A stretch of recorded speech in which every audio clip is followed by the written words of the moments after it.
Hola, mi nombre es Michelle Roche Rodríguez y soy la autora de la novela Mala Sangre.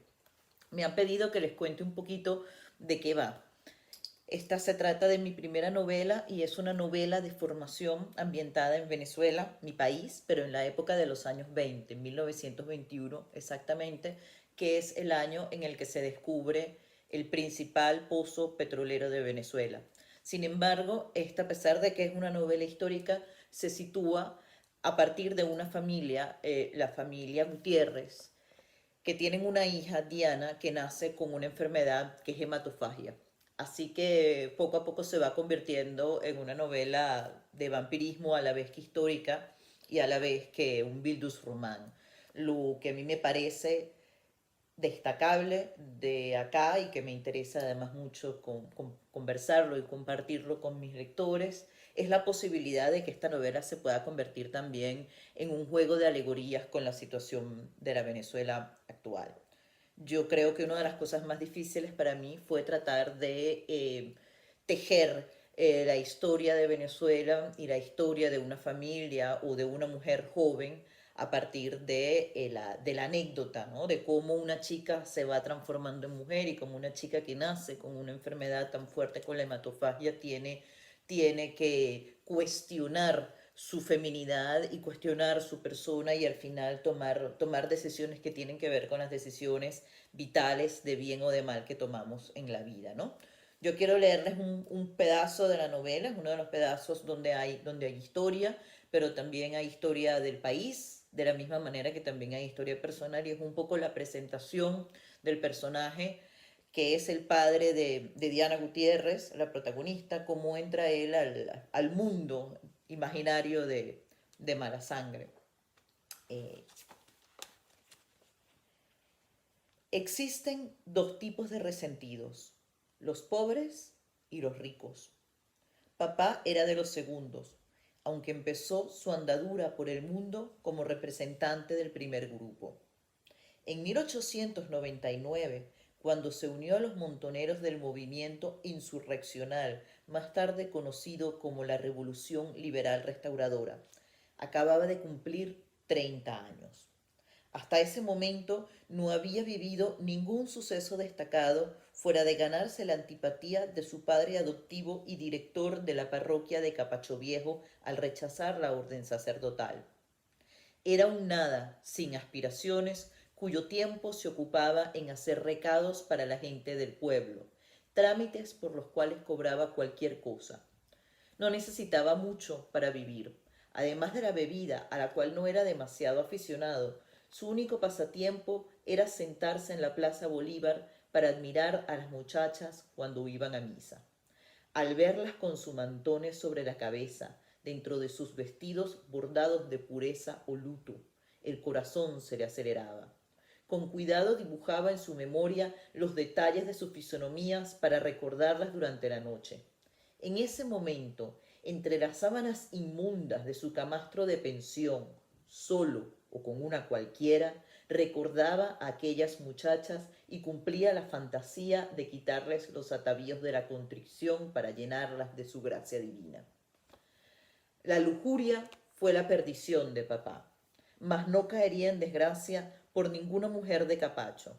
Su destino estaba lejos de allí, a donde lo llevó la revolución restauradora. La sublevación que llegó en mayo a su pueblo se fraguó del otro lado de la frontera con Colombia, en Cúcuta, con 60 hombres, y conforme avanzó hacia Caracas, las tropas fueron multiplicándose en seguidores y en demandas. Sus objetivos eran sacar de la presidencia a Ignacio Andrade, un abanderado del Partido Liberal con linaje de próceres que aún no cumplía un año en el poder. Junto con papá se unieron a la revolución 120 hombres. Antes del final de ese mes llegaron a ser 400.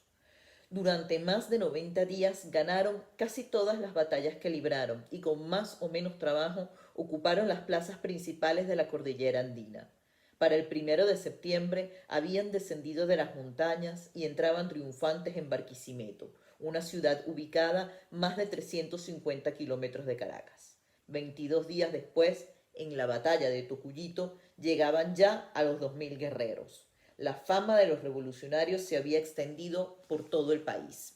En la vega del río Tocuyo señaron la victoria definitiva. Ya se sentían hombres nuevos. Nuestra sociedad comenzaba a restaurarse. La tropa de papá celebró el triunfo en una casa de lenocinio. Las mujeres no se daban abasto ante la lúbrica voracidad de los montañeses y sus proxenetas tuvieron que mandar a buscar más en caseríos vecinos.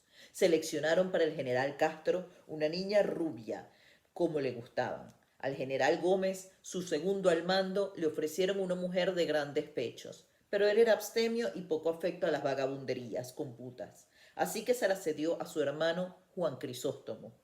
Como los dos tenían rango de general, el mismo apellido y el mismo primer nombre, los subalternos llamaban al más cercano a Castro General Gómez y al otro General Juancho, o a veces simplemente Don Juancho.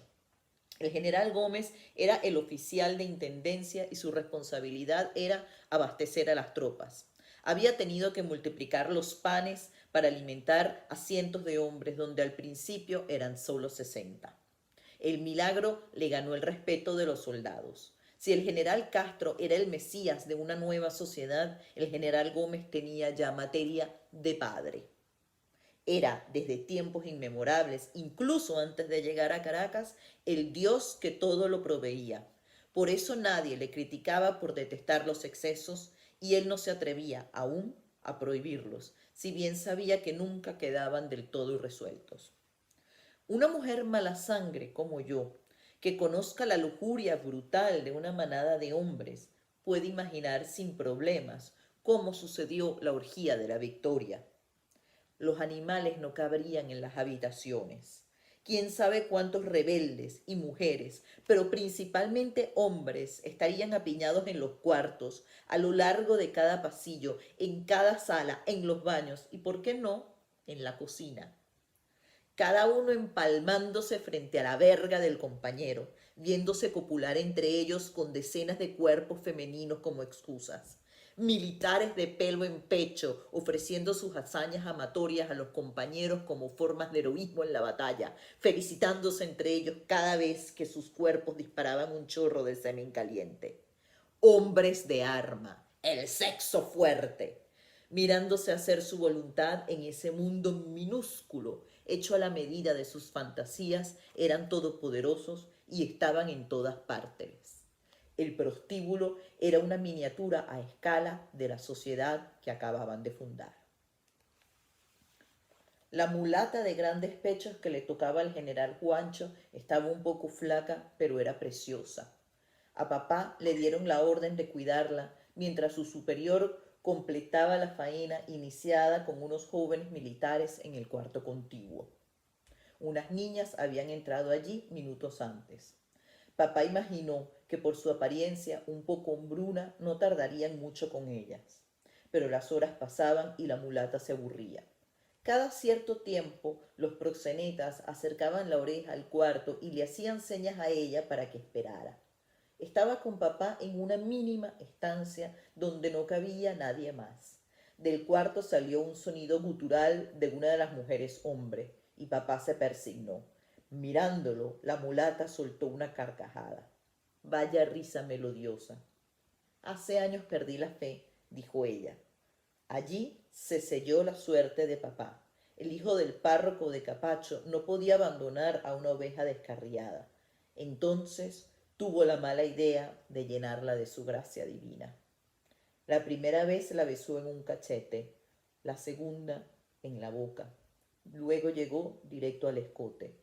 Si lo hubiera pensado mejor, ese nadie que era papá nunca se habría atrevido a tocar un paquete cuyo destinatario era un hombre tan poderoso, el hermano del Dios proveedor. Corría peligro de muerte. Cada vez que sentía los labios carnosos de la mulata y mordisqueaba su lengua, iba llenándose de deseo. Sus tetas enormes se derramaban sobre el corsé y la mano de papá encontró rápido el territorio húmedo de su entrepierna. ¿Cuánto le llevaría? 15, 20 años. Putas conocía muchas, pero nunca se había sentido así con ninguna. El ritmo de las caricias comenzó a acelerarse y ella le susurró en el oído que se quedara muy quieto.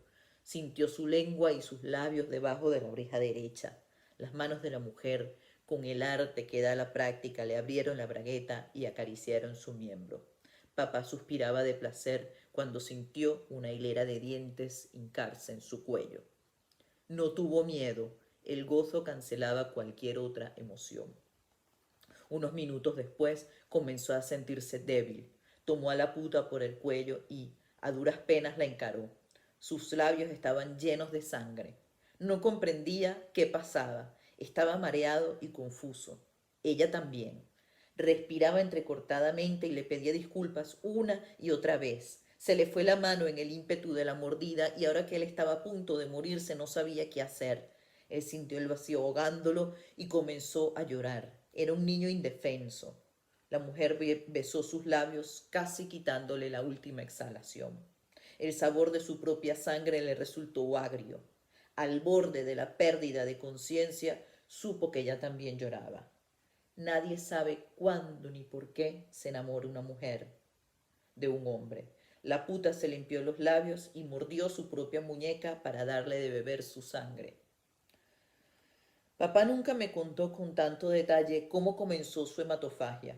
Apenas se limitó a decirme que enfermó con la mordida de una prostituta negra destinada al general Juancho durante su incursión en las armas. El resto lo imaginé, aunque no me lo he imaginado todo. A la mujer que cobraba sus oficios porque aparentaba lo que no era la conozco muy bien. Soy yo. Soy una pálida pelirroja igualitica a la prostituta mulata que enfermó a papá, con una sola excepción. Ella se inclinaba hacia la maternidad, incluso de los hombres adultos. Nadie nunca ha bebido la sangre de mi cuerpo, como tampoco la leche de mis pechos. Jamás he sentido la necesidad de ofrecerme como alimento de nadie, ni siquiera para salvarlo, aunque lo condene. No me considero capaz de una muestra tal de humanidad. Lo único que papá me dijo de esa mujer fue esto. Su último recuerdo de esa noche fue la sangre de la puta deslavándose dentro de su garganta como una gangrena que, matándolo, lo revivía. Gracias.